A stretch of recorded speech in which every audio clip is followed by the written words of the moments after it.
Mr. Dijkhoff, how you see the rules? Because you told just now about the general rules that should be created to accept those who are really in need, and how are you going to work with the other countries to create this rule and then, of course, to implement them? Well, you see that the regulations we have in place to fulfill our humanitarian obligation, but also keep a close eye on what our populations can take. The regulations are putting us under pressure, so we need to discuss the changes. And I think the way to get there with all countries is to not just talk about burden sharing, which is required, but also talk about rules that make it not an open-ended system. We have to be able to control the total number of people coming to Europe. It cannot be an open-ended system. So we also have to have agreements with third countries and very clear, stronger border controls so that we can get a grip of the influx and make it less than unlimited. What do you mean in terms of numbers? Because along the European borders now there are more than 51 million, and that there are figures of the Commission, are people who are displaced and who are eager, who are potential migrants to Europe. Yeah, I think as European countries, our values tell us, and rightfully so, that we have to take responsibility in protecting people who have to flee from war or oppression. So it's not an open-ended system for everyone who wants to come. And even those who have to be protected from war and oppression, the protection offered by us should not always be on European soil. We have to invest more in reception in the region, but also have clear agreements that it means that if somebody's safe there, they might apply for resettlement to come to Europe, but it's not a guarantee. And if you circumvent the system by using a smuggler's route and coming to Europe yourself, it's not the case that you are entitled to stay in Europe. Those clear rules have to be in place because the natural order of things won't lead to an influx that is manageable. Many political forces admitted that integration of these people from different cultures failed. So how can you ensure that the coming wave of migrants will be integrated and they start to at least respect, if not share, European values?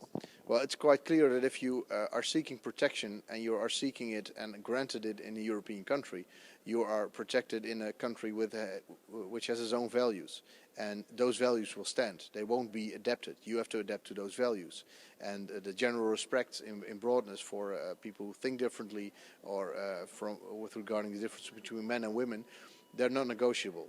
So if you are awarded protection here, you have to respect those rules, respect the people, as the clear instances at New Year's, respect in that case clearly the women and their right to express themselves the way they want without being arrested. Those are not negotiable values, and it has to be made clear. And from the case in the Netherlands, if you are trespassing those values and are sentenced, then you can be excluded from the protection and your asylum can be retracted. Oh, the last question about healthcare, because many citizens are concerned about the healthcare burden that many people who come represent, because we understand that many of them suffer severe traumas after the war conflict they were exposed to, and also many of them have chronic diseases. So how your presidency is going to resolve these health problems that are imminent and at present moment they are not paid enough attention to? Well, that depends on the member state country. I can't, as a presidency of the council, say general things about all the countries combined. It's also a presidency of the council, chairing meetings and organizing them. It's not that I can determine what happens in every member state. What we see, if I tell from our own experience, that we screen people for diseases, that sometimes you get a result and have to treat people.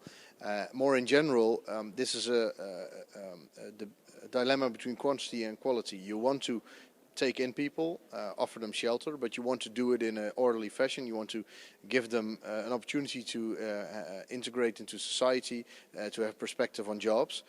And the more people, the larger the number, the more difficult it gets to offer those meet those qualitative benchmarks. So here again we see the fact that if the number coming to Europe increases, these things like healthcare but also other aspects are coming under more pressure, and I think it's more beneficial to improve the situation outside Europe in the regions, to offer better care and food and shelter there, to prevent people from feeling the necessity to come to Europe, and also make agreements about sending people back if they do so anyway. Thank you, Mr. Dijkhoff.